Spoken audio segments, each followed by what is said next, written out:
Alright guys, welcome back to Formula 1 news. It's race week for the Hungarian Grand Prix, but George Russell and Max Verstappen are back at it again. Russell with some interesting words, it's got to be said, on Max Verstappen's comments recently of him potentially retiring sooner rather than later, maybe after his contract's up in 2028. Russell doesn't really buy that Verstappen actually wants to retire. He reckons it's just because he wants more money in the bag. Is this true? Is Verstappen being straight up? Intrigued to hear your perspective in the comments below. Hit the like button if you enjoy. Subscribe if you're new as always. Daniel Ricciardo actually does a tweet here. Race week, haven't done that in a while, so pretty cool stuff, it's got to be said. Danny Rick back on the grid in that Alfa Tauri this week. There is also another interesting quirk of this weekend's, that if it's dry in quali, and again, it might not be dry, the kind of weather report is looking not too dissimilar to Austria, which would mean potentially a wet Saturday and some rain disruption, but the race is probably going to be dry. But if it is dry qualifying, they will try this strategy that they've introduced here in Hungary, with running Q1 on the hard, Q2 on the medium, and Q3 on the soft only, which will reduce the amount of tyre sets used on the weekend from 13 to 11, which is, okay, I guess it's relatively significant over the course of a season, but that's what they're planning to do.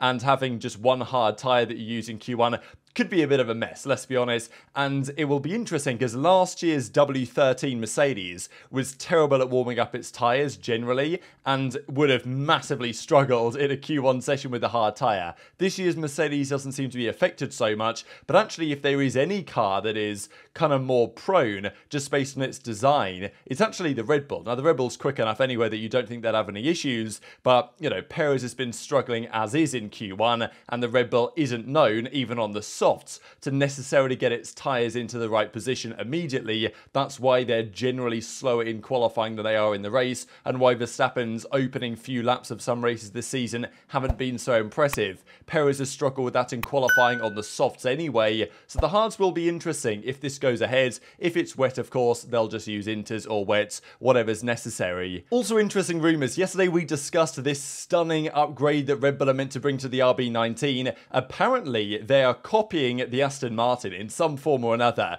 The rumour has it that they have been looking closely at the water slide, as it's called, design of the Aston Martin side pod, and are taking some inspiration from that. I don't imagine that a change like that they think is going to give them 0.2 of a second, but it's very interesting if Red Bull are doing this, because let's not forget that Red Bull did this whole Green Bull charade when Aston Martin brought out last year's AMR 22B that looked a bit like a Red Bull. They did this, oh, they copied us, Green Bull, they were all talking about it. And if now Red Bull come along with a blue Aston Martin design, it's very interesting, but it also means there is still way more to come from the current concept and design regulations. The Red Bull isn't necessarily the ceiling of what's possible. Red Bull believe they can take further steps. They're looking for similar gains to what they had in Baku, couple of tenths of a second, and if they can achieve that, I mean, I don't know if anyone's going to win a race this season that isn't Max Verstappen or maybe Sergio Perez if he gets his act together a little bit more in qualifying, and we've got some street tracks in a few races time that I'm sure will enjoy. There's also been some talk from other teams what they're planning to do.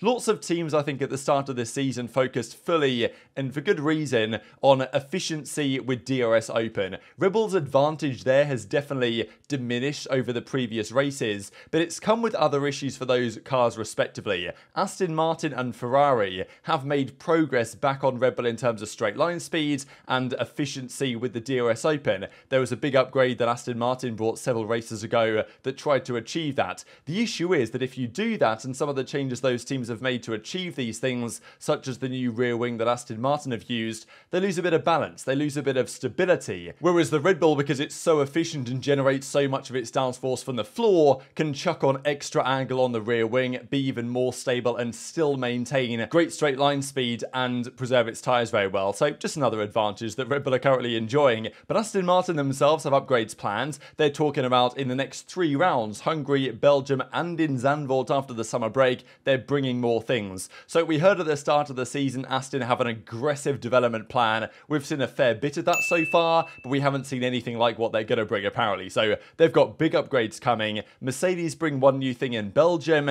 but nothing new this weekend, although they do believe that that new Mercedes front wing will perform better in Hungary than it did in Silverstone. So I guess we'll see about about that.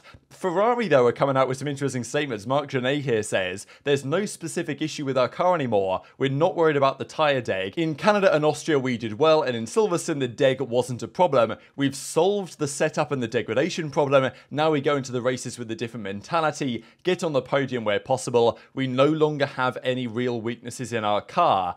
This seems like a famous last word statement when, you know, the car's absolutely terrible. They have degradation issues again in Hungary because last year they bottled it hard in Hungary. But it's interesting if Ferrari think that their car now is pretty good. It's not a Red Bull, but it doesn't have any major weaknesses. Because now, if they fail to perform, the question really does get put onto the strategy team, right? Because last year, it was like, well, the strategy was bad, but the car kind of still blew up and had its issues, especially after France, when they brought the new floor that made it go in the bad direction. But if Ferrari's car is actually pretty sound now and is good in qualifying and good in the race, and if they still can't get the podiums and the results, then people are going to be like, well, all right, strategy really is getting exposed hard here. And last year's Hungarian Grand Prix was the scene of one of the biggest crimes you're ever going to see against Charles Leclerc with the triple stop strategy. But let's talk about this Max Verstappen drama then. So he's been dominating the season so far. The results are absolutely incredible, and Verstappen's season will look to rival Schumacher's 2002 campaign as the most dominant Formula 1 season of all time, and he probably will achieve it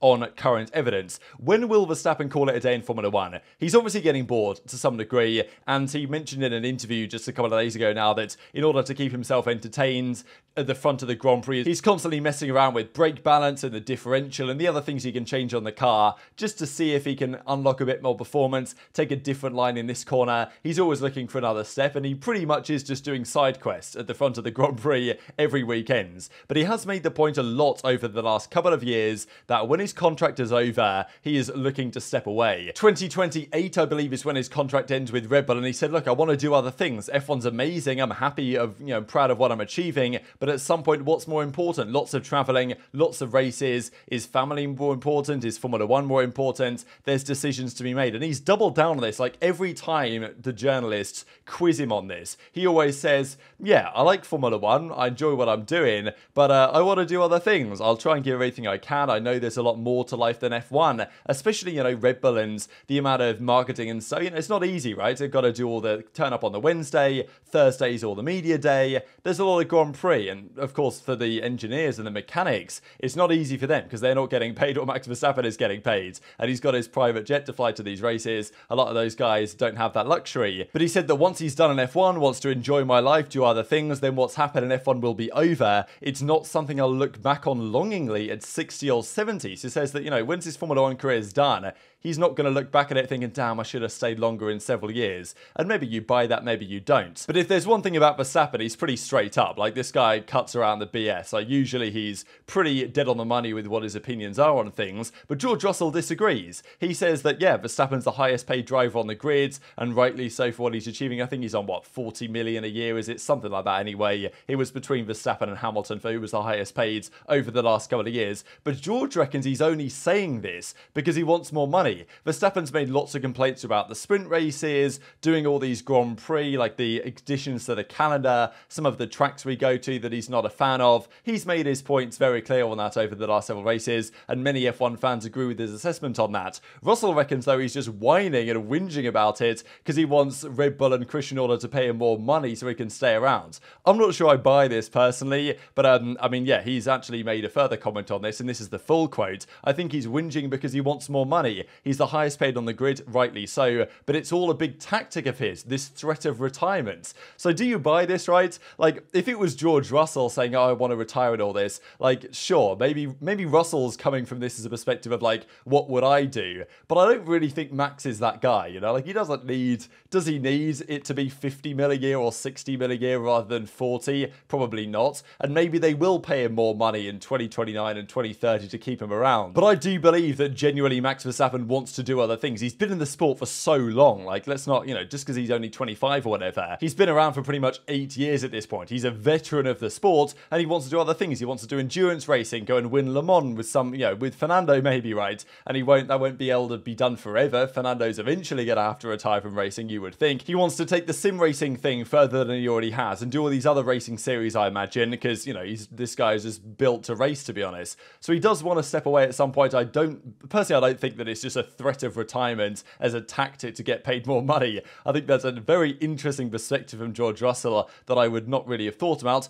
Maybe there's truth to it, right? But I don't really think so. And he says, I hope that he doesn't retire because I hope that he stays for as long as possible because I want to fight against the best drivers in the world. I'm head-to-head with Lewis at the moment. I want to do that with Max and Charles. I think we're in a great place at the moment as a sport. And he does go on to say, though, that from Max's comments, he can maybe understand where he's coming from, that there's a lot of events, lots of things that come with it. I'd happily take more races, but less commitment outside of the race weekend, which is quite interesting because I think you don't always see that the drivers have a lot to do from their Formula One teams, like marketing things and just sponsors in general. Like there's a lot that goes on outside of just racing. And as he says, I know obviously Red Bull probably worked them quite hard from a marketing perspective. So Russell would be quite happy to do as many races or even more races if he didn't have to worry about other commitments and just commit to the racing. And maybe that's part of why Verstappen feels the way that he does. So there's a few explanations from Russell's point of view as to why Max might feel the way he does, but he still doesn't seem to buy the idea that Max actually wants to step away. So intrigued to your thoughts on that in the comment section below.